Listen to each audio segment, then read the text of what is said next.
สนามนะครับยุวชนหญิงนะครับกำลังแข่งขันอยู่ขนาดนี้นะครับเล่นเกมกินรถได้กั้นน้ำหนักไม่พอนะครับยุวชนชายชาแพทนะครับ10 รอบเช่นเดียวกันนะครับให้การนำนายแม่ฮิพรบรรดาพิมพ์นะครับเกาะราวก่อรั้วอยู่ข้างบนนะครับจุดกระต่ายข้างล่างนะครับไปนำพี่เลี้ยงมาด้วยนะครับหมายเลข107ครับนายอันตาการแต่รอบสปรินต์นะโดนสาเส้นทางนะครับทางตรง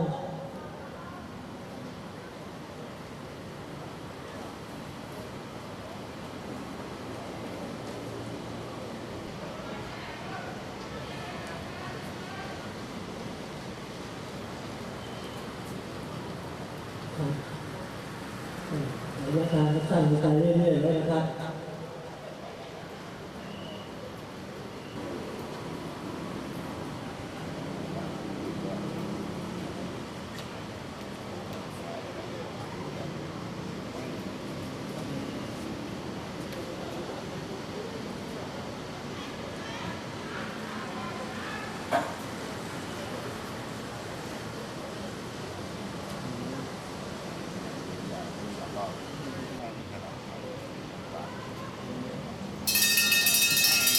สัญญาณราคาดังด้วยนะครับรอบนี้ที่สุดการแข่งขันนะครับรอบนี้เข้าเส้นชัยนะครับขอให้นักกีฬายุวชนชายนะครับมา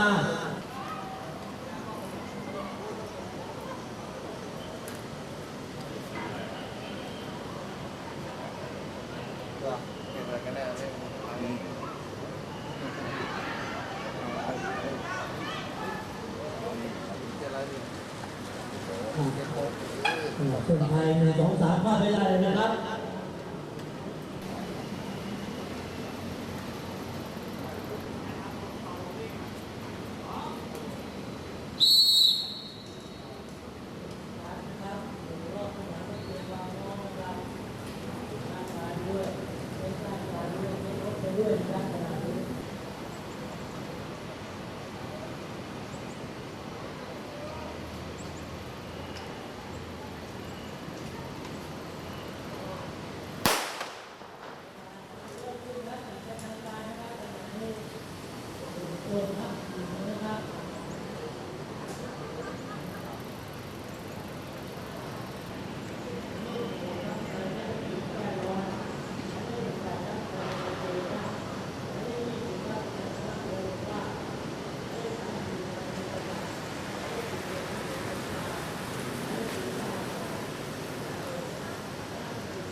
สำหรับรายการต่อไปจะเป็นการแข่งขันอินเนชั่นนะครับให้นักกีฬา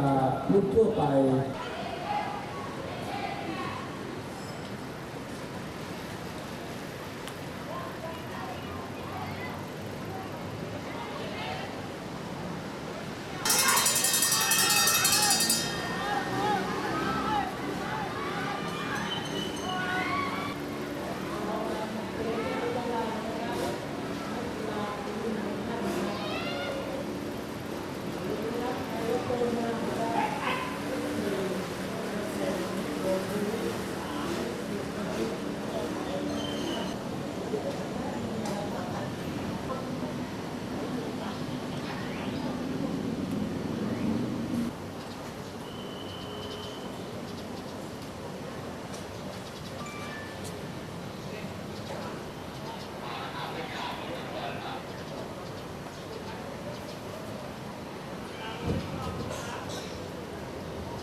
ตื่นนะครับ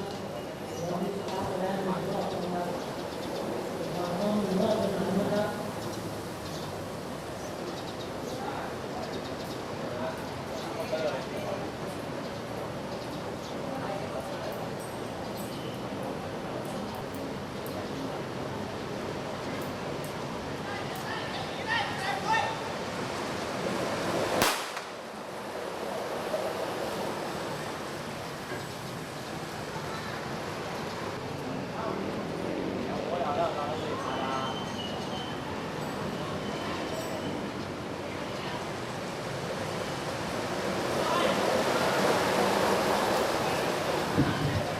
10-10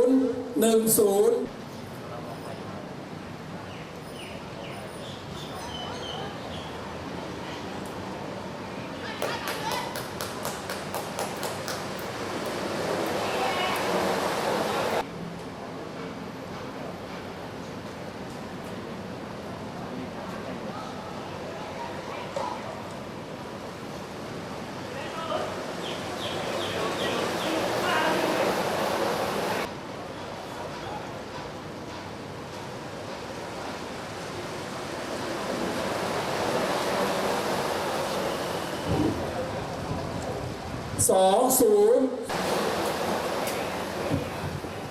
1-7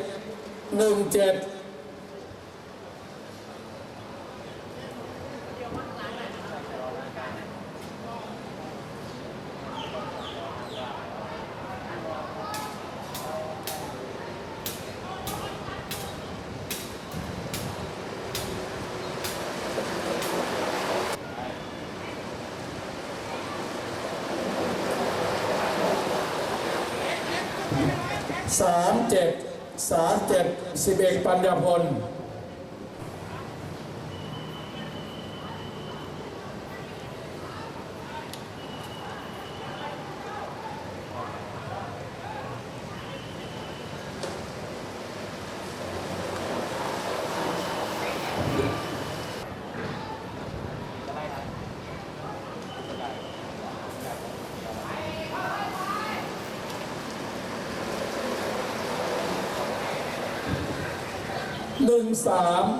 1-3 กีรพงศ์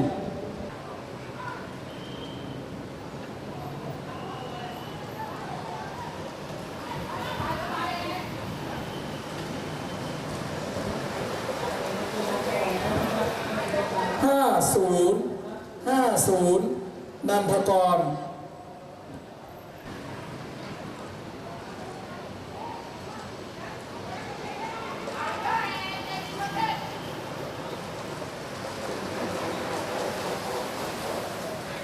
หมายเลข 9 วันชนะทัพปัญญา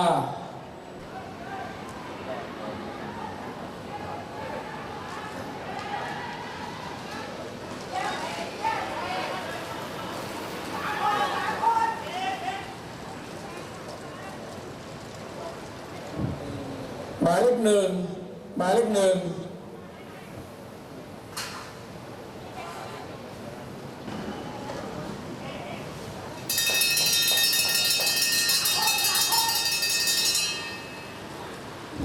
หมายเลข 3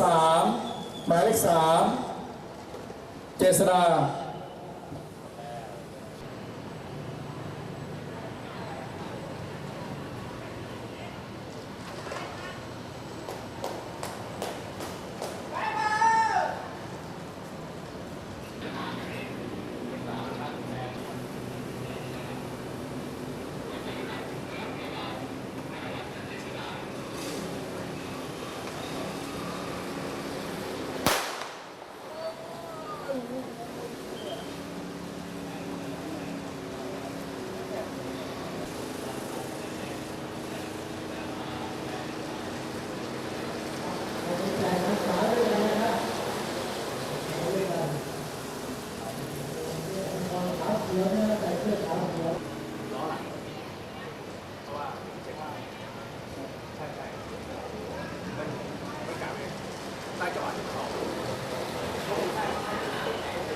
8-5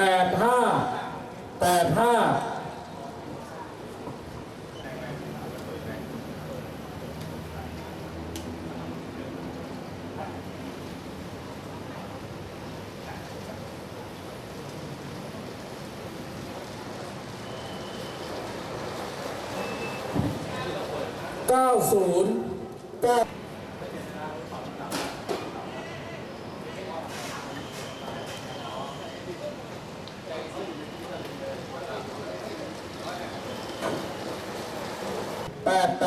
ชิน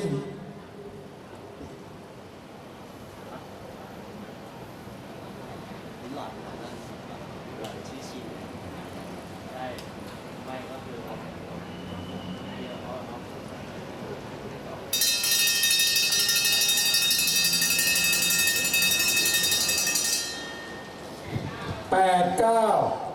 89 ปาริชาติ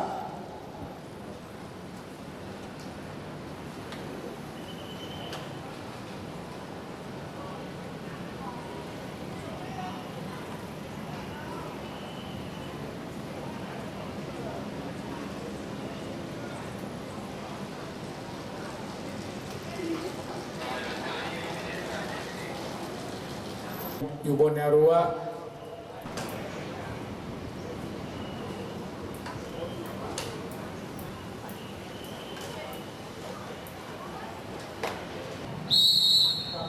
นายกมีเรื่องต้นนะครับมีความร้อนมีความเป็นนะครับ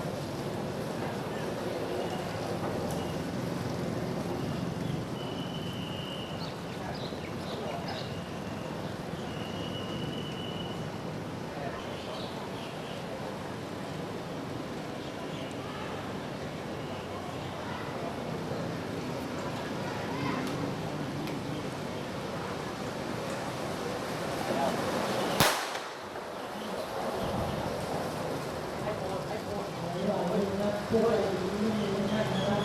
ทุกท่านนะครับที่มาจัดการนะครับนำรถไปได้ที่สู่รถท่านนะครับทั่วไปที่มีท่านนะครับ เฮ้ยรู้ดีอะไรเนี่ยดีไป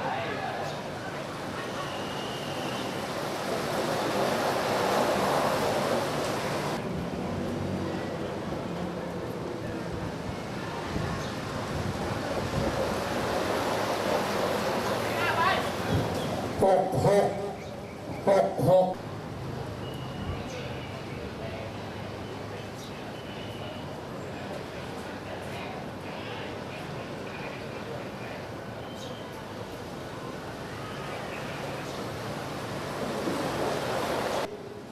นัทพัฒน์64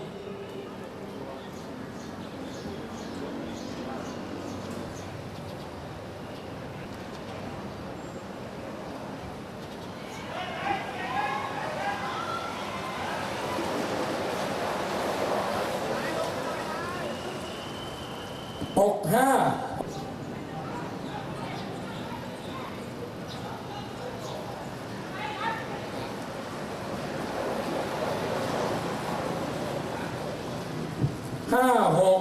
56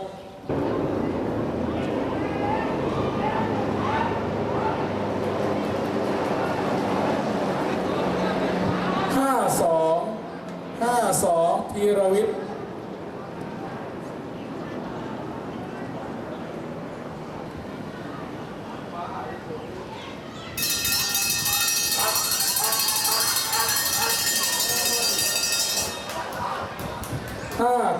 59 พงพล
คือเริ่มที่หนึ่งเป็นทางการนะครับ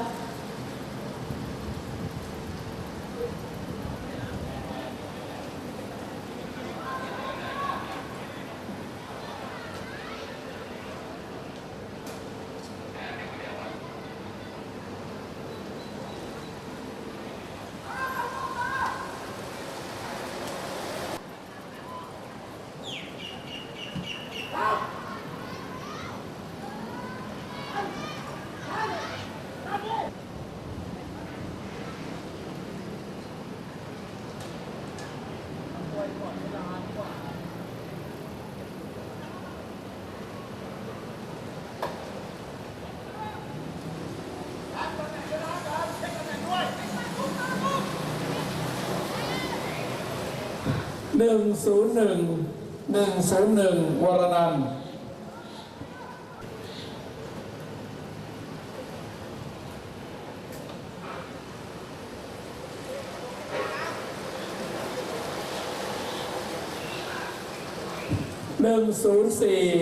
104อภิ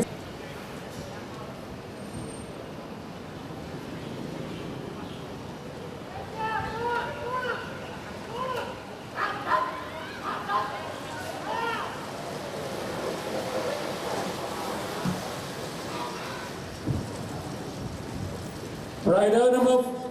94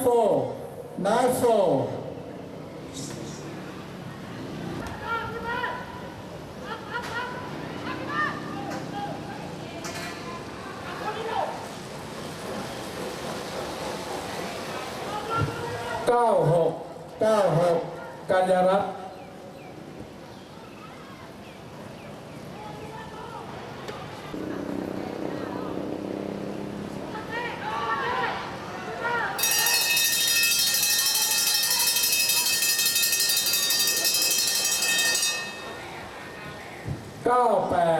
98 นัทพร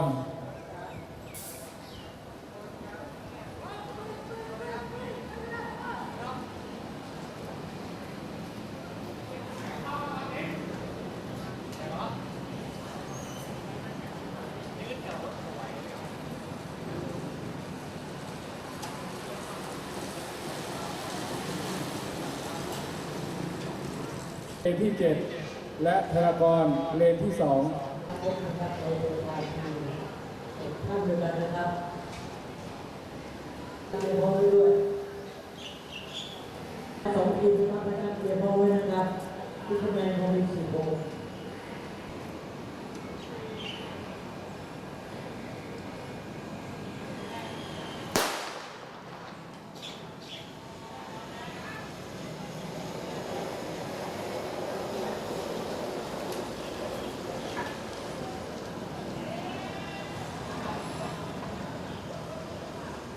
เป็นนะครับ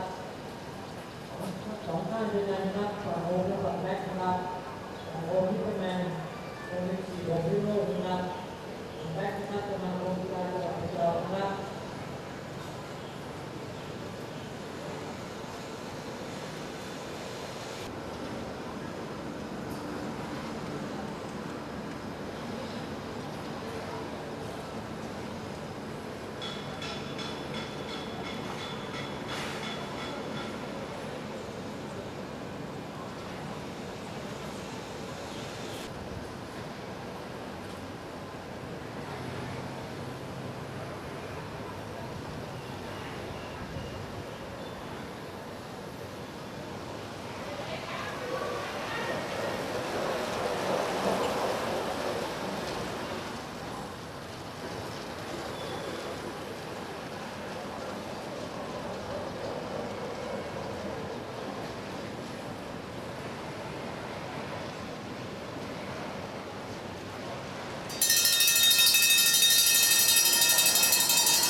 你们两个不用看，你们没有，你们没有。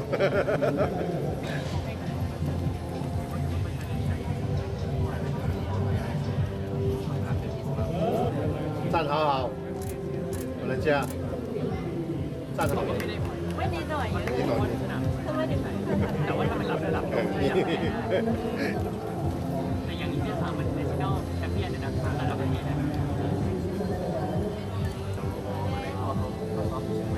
เราก็ไม่ใช่น้ำพอก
ไอ้แขน